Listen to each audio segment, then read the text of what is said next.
दोस्तों जय हिंद। दोस्तों अगर आपको लगता है कि बीमा मेरे लिए आवश्यक नहीं है, बीमा से कोई फ़ायदा नहीं है, आपको बता दें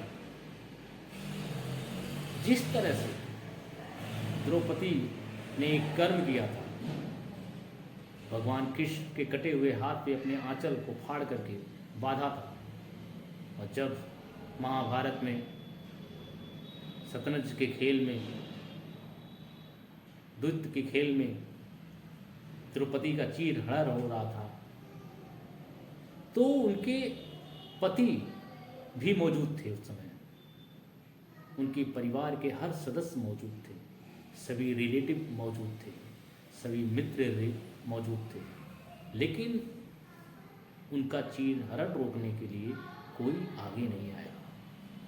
अगर कोई आया तो भगवान श्री कृष्ण आए। क्यों? क्योंकि द्रौपदी ने एक ऐसा कर्म किया था जिस कर्म की वजह से भगवान श्री कृष्ण आए और उनके अस्मिता को, सम्मान को, इज्जत को बचाया। उसी तरह से आप भी एक कर्म कीजिए, एक कर्म फल बोइए। इंश्योरेंस पॉलिसी, बीमा के रूप। आपको बता दें, इस दुनिया में बुरे वक्त में अगर आपके साथ कोई अनहोनी हो जाता है, कोई आपके काम नहीं आने वाला है। चाहे वो रिलेटिव्स हो, चाहे फैमिली हो, चाहे फ्रेंड्स हो, चाहे आपके ससुराल के लोग हो, लेकिन आपके काम कोई नहीं आएगा। अगर कोई काम आएगा तो LIC की इंश्योरेंस पॉलिसी काम आएगा। और यही एक कर्म फल आपके परिवार को बचाने आएगा, दूसरा कोई नहीं आएगा। दोस्तों इसीलिए मैंने एक दिन बताया था कि आपको एक प्लान के लेकर के आऊँगा, टर्म इंश्योरेंस बनाम इंडोमेंट। मैंने डाला था वीडियो। वो इंडोमेंट प्लान कौन सा है जो एक प्लान से आप शादी, विवाह, पेंशन, सारा चीज़ इन्वॉल्व कर सकते हैं, कोई भी प्लानिंग कर सकते हैं। यह प्लान भारत का सर्वश्रेष्ठ प्लान और खूबसूरत प्लान है। और वो चाहे अमीर, गरीब, मध्य वर्ग, कोई भी ले, और पूरी सुरक्षा इस प्लान में दी गई है। जबकि वहीं अन्य इंडोमेंट प्लान में ऐसा कुछ नहीं है जो इसमें है। आपको बता दें, LIC की जीवन लक्ष्य प्लान, जो LIC के लोग, खासतौर पे हम लोग उसको कन्यादान पॉलिसी के रूप में बेचते हैं। कारण इस प्लान का फीचर ही ऐसा है कि अगर आपने जीवन में कोई गोल बना लिया है, लक्ष्य बना लिया है, तो LIC उसको अवश्य पूरा करेगी। अगर सोचिए, अगर आपकी 1 साल की बेटी है, आप 24 साल 25 साल पे चाहते हैं हम बेटी की शादी करने वाले हैं। अब ऐसी कंडीशन में अगर आपको कुछ हो जाता है, बेटी की शादी कैसे होगा? पैसे चाहिए। लेकिन अगर आप 24 साल 25 साल 20 साल बाद आपने प्लान बना रखा है, तुमको बेटी की शादी के लिए 25 लाख 26 लाख चाहिए। अब ऐसी कंडीशन में उस लक्ष्य को पूरा करने के लिए आपको जिंदा रहना जरूरी है। या आप LIC का जीवन लक्ष्य प्लान को ले लेते हैं, तो आप रहिए या न रहिए, आपके पूरे परिवार को भरण पोषण के साथ आपकी बेटी की शादी भी धूमधाम से कराएगा। सपोज देन, एक उदाहरण समझिएगा, ध्यान से समझिएगा। जीवन लक्ष्य, सपोज देन आपने 10 लाख रुपए सम इंश्योर्ड का आपने बीमा लिया, आपकी उम्र 35 साल है और 25 साल का आपने टर्म ले लिया, तो उसका लमसम प्रीमियम लगभग अर्ली प्रीमियम 50,000 के आसपास आएगा, मंथली प्रीमियम लगभग 4,000-4,200 के आसपास आएगा, हाफ ईयरली 25,000 के आसपास आएगा। और उसकी मैच्योरिटी 25 साल पे 26 लाख रुपया मिलना है, और कुल लगभग आपका 10 लाख 10.5 लाख रुपया जमा होना है। ये तो हुआ कि आप 10 लाख रुपया जमा करेंगे और 26 लाख की मैच्योरिटी आपको 26वें साल मिल जाएगी, और 22 साल सिर्फ जमा करना है।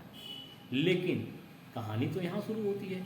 सभी इंडोमेंट प्लान में अगर आपके साथ कोई घटना दुर्घटना होता है या मैच्योरिटी होती तो मिल गया। अगर कोई घटना दुर्घटना होती है, 10 लाख रुपए का आप बीमा लिए हुए हैं, अब 10 लाख का डबल 20 लाख सारी प्लान में मिल जाता है। लेकिन जीवन लक्ष्य में ऐसा नहीं है। 10 लाख के बजाय 20 लाख तो देगा, साथ में आपके सम इंश्योर्ड का, यानी 10 लाख का 10% सम इंश्योर्ड 1 लाख रुपया हुआ। मान लीजिए कोई व्यक्ति है, 1 साल बाद उसके साथ घटना दुर्घटना हो गया, उसका मृत्यु हो गया, तो LIC 20 लाख तुरंत देगा, 10 का 20 और प्लस 10 का 10% 1 लाख रुपया वार्षिक हर साल देगा, जिस डेट में आपका बीमा हुआ है, यानी 24 साल तक 1 साल बाद घटना हुआ, 24 साल बचे हैं, 24 साल तक देगा, यानी 24 लाख रुपया वो देगा। 20 लाख आपको पहले दे चुका है। वो जो 1-1 लाख रुपया मिलेगा उससे परिवार का भरण पोषण होगा, बच्चे की पढ़ाई लिखाई होगी। अब बिटिया मेरी 25 साल की हो गई। अब 25 साल पूरा होने के बाद LIC आपकी बेटी की शादी विवाह के लिए 26 लाख रुपये भी देगा। अब 20 लाख, 24 लाख, 26 लाख कुल जोड़िएगा तो लगभग 70 लाख रुपया LIC आपको दिया। अगर आपके साथ कोई घटना दुर्घटना हो जाता है तो मेरे दोस्त मात्र 5,000 रुपया, 4200-4300 रुपये महीने का प्लान है, साल का 50,000 रुपये। इस 50,000 रुपया में आपका परिवार पूरी तरह से सुरक्षित हो जा रहा है। तो भला आप इस प्लान को मना कैसे कर सकते हैं और बीमे को कैसे मना कर सकते हैं? अगर आपको लगता है आपके परिवार और रिलेटिव्स आपके काम आने वाले हैं, आपके न रहने पर आपके बच्चों को उसी तरह से लालन पालन करेंगे जिस तरह से आप करते हैं, तो आप किसी रिश्तेदार से पूछ लीजिए, किसी मित्र से पूछ लीजिए कि क्या मेरे नहीं रहने पे तुम मेरे बच्चों को इस तरह से लालन पालन करोगे जिस तरह से मैं करता हूँ। अगर कहता हाँ तो 100 रुपये की स्टैम्प पेपर पे लिखवा लीजिएगा, लेकिन पहले ये देख लीजिएगा क्या उसका इनकम मेरे कितना है, क्योंकि उसका इनकम तो डबल होना चाहिए। क्योंकि अपना तो अभी तो जितना कमा रहा है अभी उसी में रोगा रहा होगा, परेशान हूँ, अपने परिवार का नहीं पाल पोस रहा हूँ, कुछ कर नहीं पा रहा हूँ, तो कल के डेट में आपके साथ कुछ होगा तो आपके परिवार को कैसे पालेगा? और मान लीजिए आपका इनकम 50,000 60,000 रुपये महीने का, तो उसको भी 50,000 60,000 रुपया एडजस्ट करने कहाँ से एडजस्ट करेगा? अगर वो कह रहा है मैं तुम्हारे न रहने पे तुम्हारी फैमिली को, तुम्हारे परिवार को उसी तरह रखूँगा जिस तरह से तुम रखते हो, वो झूठ बोल रहा है। वो कभी नहीं कर सकता, क्योंकि जितनी इनकम में अभी वो कमा रहा है अपने परिवार को नहीं पाल पा रहा है। तो भला आपके परिवार का 60,000 70,000 रुपये महीना कहाँ से देगा? क्योंकि आपके जाने के बाद कुछ खर्चे नहीं घटते हैं, मात्र 5% 10% खर्चे घटते हैं, 90% तो इसे रह जाते हैं। तो मेरे दोस्त, ये LIC का सबसे खूबसूरत प्लान जीवन लक्ष्य कन्यादान पॉलिसी के रूप में बिकता है। आप अपने किसी नज़दीकी अभिकर्ता से, किसी जानने वाले से, या अगर आप लोकल के हैं, हमारी वीडियो देख रहे हैं, आप मेरे को जानते हैं, या क्षेत्र के हैं नहीं भी जानते तो आप मुझे पता कर लीजिए और मेरे से भी आप संपर्क कर सकते हैं। लेकिन दोस्तों ये प्लान आपके पास होना चाहिए। और कितने लोग इस वीडियो को देखने के बाद प्लान लिए कमेंट बॉक्स में जरूर बताइएगा। जय हिंद।